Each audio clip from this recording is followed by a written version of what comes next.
My name is Craig, and I had been married for 7 years. To be honest, the last 2 years of our marriage felt more like living with a roommate. The spark had long gone, but I held on in the hopes that it would reignite. However, what ultimately brought things to an end was a single text message from Vegas. Here's how it all unfolded.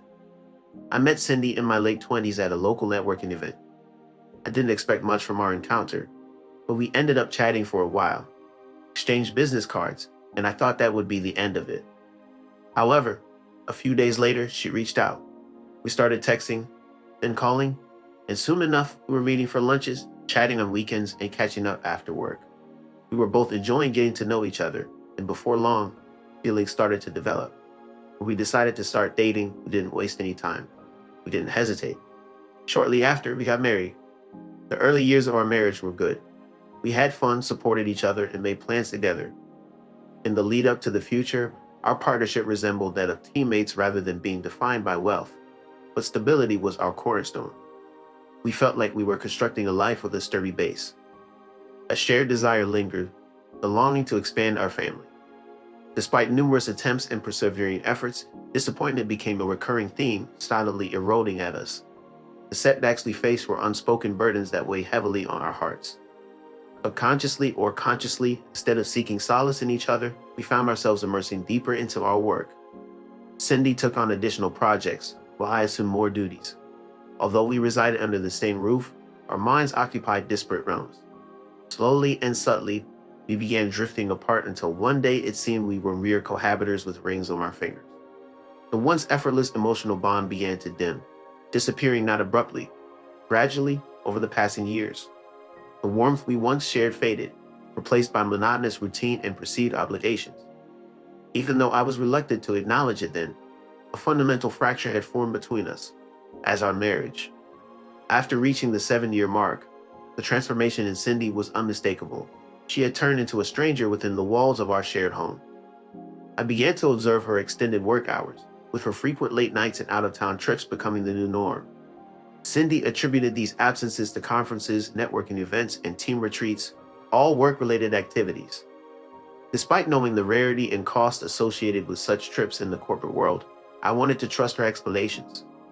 I hoped to bridge the growing gap between us, believing that alleviating her financial burdens would allow her to refocus on our relationship.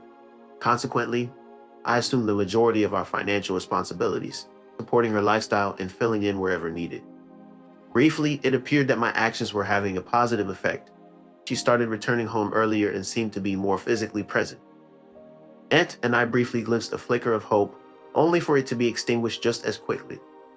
Despite her initial steps towards improvement, she regressed into her familiar routine. The late nights and frequent trips away resumed, leaving me feeling disheartened. Whenever I broached the subject, she became defensive. On one occasion, I proposed a conversation to address our dwindling connection. Her response was sharp. "What's your problem? How else do you expect us to reconnect?" I was left speechless. From then on, our relationship deteriorated further. It felt transactional, our discussions reduced to mere logistics with any emotional depth off limits. Attempts to suggest weekly date nights or therapy were met with resistance. Even when I made an effort to accommodate her schedule and plan activities for when she was supposedly free, she would still decline, citing exhaustion or lack of interest. Each rejection felt like a fresh wound, escalating the strain between us. Her door closing between us, then she started sleeping in the guest room after any minor disagreement. At first, I tried to be understanding, but eventually I couldn't ignore the thought that there might be someone else. I had no proof, but I've lived enough to know that intimacy doesn't just disappear. A woman doesn't shut down every physical and emotional connection in a marriage unless she's finding that connection elsewhere. So one random Tuesday evening, Cindy tells me her company is planning a team-building retreat in Las Vegas. A whole week, Saturday to Friday. I stared at her like a full week in Vegas, of all places. It didn't sit right with me. I mean, what kind of company completely shuts down its operations for that long just to build team spirit? I wasn't trying to start a fight. I just asked the obvious. What kind of retreat is this? Is it a conference or something else? Right then, her whole demeanor shifted. She snapped back like I had accused her of planning a bank heist. "Are you trying to ruin everything?" She said defensively. "Are you calling me a liar? Do you think I'm fabricating all of this?" Remaining composed, I responded, "Cindy, I'm your husband. It's reasonable for me to want to understand your actions and why your company thinks it's acceptable to party in Vegas for a week. However, she wasn't receptive. Her emotions flared even more, and she delivered a cutting blow that left me stunned. I'm choosing to remain in this marriage. But if you continue like this, I'll end it and take everything from you. I sat in silence, observing the woman I married speaking to me as though she had given up. She left for the retreat that Saturday, intending to return the following Friday, as she had previously mentioned. Despite the peace that settled in the house, I couldn't bring myself to take her divorce threat seriously. I assumed she was simply venting her frustrations. With the divorce threat, like she'd done during past arguments, I didn't realize just how wrong I was. So on Thursday evening, the day before my wife comes home, I was sitting on the couch at home just winding down from work. Then my phone buzzed. It was a message from Cindy. When I opened it, man, my brain just stalled. There was a photo of Cindy standing next to some guy I'd never seen before. They were both smiling in front of what clearly looked like a courthouse or a marriage registry. And right under that image, her message. Just married my coworker. You're pathetic, by the way, for not calling me all through this retreat. For a few seconds, everything around me just faded out. I didn't even know what emotion to settle on. Betrayal? Confusion? Disgust? It all just came crashing down at once. Then I replied with one word, cool, because in that moment I realized I was done. Then I took a screenshot of the message just in case she tried to deny it later. Then I called the one person I knew I could count on for support. Found advice from my old college buddy, Ryan. He's a family lawyer and one of the sharpest legal minds I know. After showing him a message, he just said, okay, let's talk tonight. Don't make any sudden moves until we speak.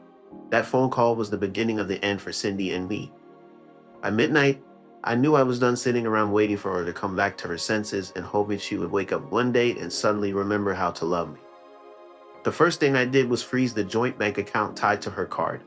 I didn't care if she was stranded or needed cash to party with her coworker husband. I also suspended every shared credit card. If she wanted to play games, she could do it on her own dime, not mine. Then I booked a locksmith and scheduled them to come out first thing in the morning to change the locks on the house. The next morning, Friday, she flew back home. I didn't know her exact arrival time, but I later found out she was already at the airport. Apparently, she tried to pay for something with. I was already at the office when she arrived at the house and found the locks changed. I wasn't home, but I got a call from the local police department not long after. One of the officers politely asked me if I could come to the house and open the door because my wife was outside and said she couldn't get in. When I arrived, I told him calmly I own that house solely. My name's the only one on the deed. She left voluntarily for a week after what she pulled in Vegas. I didn't feel safe or comfortable letting her back in without a conversation. I'm protecting myself, that's all. The officers were surprisingly understanding. They didn't force entry. They listened and looked at the documents I had showing I was the sole owner of the property. Then they informed her that it was a civil matter and needed to be handled through the courts. However, she lost it. She was raging on the front lawn like a reality show meltdown. She even started telling the police we were drunk. It's Vegas. I didn't bother arguing. I didn't need to. I just calmly told the officers my lawyer will be in touch. If you need me, please ask her to leave. To be honest, I didn't know what to feel hearing her say it's a prank. On one hand, part of me wanted to believe that she was telling the truth. But the bigger part of me was done with the guessing, the passive-aggressive moves, the manipulation, the cold silences, and the constant walking on eggshells in my own home. Her joke didn't feel like a joke. It felt like a slap. And even if she had been drunk, who goes and legally marries someone as a joke and then has the audacity to mock their own husband about it? That week, I sat down with my lawyer, filed for divorce on the grounds of irreconcilable differences and potential infidelity. At this point, I didn't need hard proof that she was cheating. Her own words, the picture from Vegas, and the behavior leading up to it were enough. I also asked for full separation of assets. Naturally, Cindy didn't passively accept the situation. She promptly sought legal representation, unaware that we were serious. My own lawyer promptly verified the validity of Cindy's marriage to her coworker, contacting the Clark County Recorder's office in Nevada. To everyone's astonishment, the records confirmed the marriage. The coworker in question, named Jared, was festering the situation further by being already married. This revelation elevated the issue beyond a simple mistake to bigamy, a serious criminal offense. Taking swift action, my lawyer alerted the district attorney, submitting all pertinent evidence such as screenshots, the marriage certificate, and other supporting documents. Consequently, an official criminal investigation was launched against Cindy. The authorities contacted both her and Jared, initiating a felony-level investigation. In family court, I obtained temporary spousal financial protection to prevent any sudden depletion of our joint accounts. During the divorce proceedings, R attempted to sabotage my finances, but I was ultimately granted full use of the house as I was the rightful owner. Additionally, the judge issued an order to freeze all joint assets to prevent any manipulation behind the scenes and provide me with some much-needed breathing room. Subsequently, criminal court proceedings were initiated against Cindy for bigamy. Despite her efforts to downplay the situation by claiming it was a joke and that she was unaware of the seriousness of the situation due to being under the influence, the prosecution presented concrete evidence, including a signed legal marriage certificate and a hotel receipt confirming her marriage to Jared. After enduring months of legal proceedings, Cindy's case finally came to a conclusion, with the judge taking a serious view of her actions. Innocent oversight led to a second illegal marriage while she was still bound to me. The verdict, guilty, was accompanied by a sentence that did not involve jail time. Instead, probation, a $10,000 fine, and community service were imposed. Although not incarceration, the consequences were far-reaching, including a felony record that would shadow her. A swift fallout occurred at her workplace as news of her conviction spread.